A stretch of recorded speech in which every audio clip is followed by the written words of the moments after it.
ఇక వివరాల్లోకి వెళ్తే అమలు కాని హామీలిచ్చి మోసపూరిత వాగ్దానాలు చేసే కూటమి నాయకుల మాటలు నమ్మవద్దని మాజీ ఉప ముఖ్యమంత్రి ఏలూరు నియోజకవర్గ వైసీపీ ఎమ్మెల్యే ఆళ్లనాని ప్రజలకు విజ్ఞప్తి చేశారు. ఆళ్లనాని ఎన్నికల ప్రచారం శనివారం 12వ డివిజన్ వైకాపా ఇన్ఛార్జి కురేళ్ల రాంప్రసాద్ కాపా రఘు ఆధ్వర్యంలో కైకలూరు రోడ్ సమీపంలోని గౌరమ్మ గుడి వద్ద నుండి ప్రారంభించారు. ఈ సందర్భంగా వైకాపా శ్రేణుల ఆధ్వర్యంలో ఆళ్లనానికి పూలమాలలు వేసి పూలవర్షం కురిపించి ఘనస్వాగతం పలికారు. మహిళలు మంగళహారతులిచ్చి సాదరంగా ఆహ్వానించారు. ఆళ్లనాని ఇంటింటికి వెళ్లి చంద్రబాబు మోసపూరిత వాగ్దానాలు నమ్మవద్దని, పేదల సంక్షేమం దూరం చేసే కూటమి కుట్రలు గమనించి వైసీపీ ఎంపీ ఎమ్మెల్యే అభ్యర్థులను గెలిపించేందుకు 2 ఓట్లు ఫ్యాన్ గుర్తుపై వేయాలని ఓటర్లకు విజ్ఞప్తి చేశారు. ఎస్సీ, ఎస్టీ, బీసీ, మైనార్టీల సంక్షేమం జగన్మోహన్ రెడ్డి సారథ్యంలో వైసీపీ ప్రభుత్వంలోనే జరిగిందని, వైఎస్ఆర్ కాంగ్రెస్ పార్టీని మళ్లీ అధికారంలోకి తీసుకురావాలని ఆయన ప్రజలకు విజ్ఞప్తి చేశారు. ఈ కార్యక్రమంలో ఏలూరు నగరపాలక సంస్థ మేయర్ షేక్ నూజహాన్, కోఆప్షన్ మెంబర్లు SMR Pedababu, AP medical board council director doctor Dirsala Varaprasad, ఇడా chairman Boddani Srinivas, AMC chairman Nersu Chiranjeevi, మాజీ చైర్మన్ మంచెం మైబాబు, డిప్యూటీ మేయర్లు ఎన్ సుధీర్ బాబు, గుడిదేశి శ్రీనివాస్, బీసీ సంఘ నాయకులు కిలాడి దుర్గారావు తదితరులు పాల్గొన్నారు.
ఏలూరు ఒక మెడికల్ అలా ఒక పక్క చూస్తే రానున్నటువంటి ఎన్నికల సమయంలో 3 పార్టీలు కలిసి తెలుగుదేశం పార్టీ కానీ లేకపోతే తెలుగుదేశం పార్టీ నాయకుడు చంద్రబాబు నాయుడిని ముఖ్యమంత్రిని చేయాలన్న ఏకైక లక్ష్యంతో పార్టీ పెట్టి ప్రజల మధ్యకు వచ్చినటువంటి జనసేన పార్టీ అధ్యక్షుడు పవన్ కళ్యాణ్ గారు కానీ, ఈ దేశంలో ఉన్నటువంటి మతతత్వ పార్టీ అయినటువంటి బీజేపీ కానీ ఏ విధంగా ప్రజలను మోసం చేయటం ద్వారా అధికారంలోకి వచ్చి ప్రజల్ని దోచుకోవడానికి ఎన్ని కుట్రలు పన్నాగాలు పన్నుతూ ఈ దుష్ట శక్తులన్నీ ఏకమైనాయో మనం అందరం కూడా చూసాం.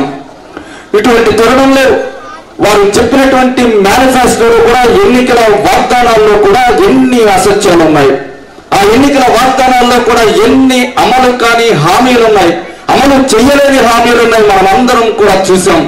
ప్రతి ఒక్క మాట అబద్ధం.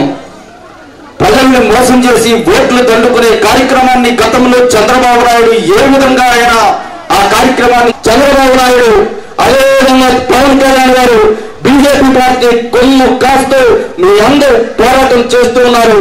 రానున్నటువంటి ఎన్నికల సంగ్రామం తుది దశకు చేరుకోబోతా ఉంది. 10 రోజుల్లో ఇటువంటి కీలకమైనటువంటి దశలో మీ అందరి తరఫున ఒంటరి పోరాటం చేస్తున్నటువంటి జగన్మోహన్ రెడ్డి గారికి అండగా నిలబడాల్సినటువంటి అవసరాన్ని మీ అందరికీ కూడా గుర్తు చేస్తూ, మీ అందరికీ కూడా నేను మనవి చేస్తూ, జగన్మోహన్ రెడ్డి గారికి, వైఎస్ఆర్ కాంగ్రెస్ పార్టీకి మీ అందరి ఆశీర్వాదాలు, మీ అందరి సహకారం అందించమని మిమ్మల్ని అందరినీ కూడా 2 చేతులు జోడించి ప్రార్థిస్తూ జగన్మోహన్ రెడ్డి గారికి మీ అందరి మద్దతులు మిమ్మల్ని కోరుతూ సెలవు తీసుకుంటూ ఉన్నాం.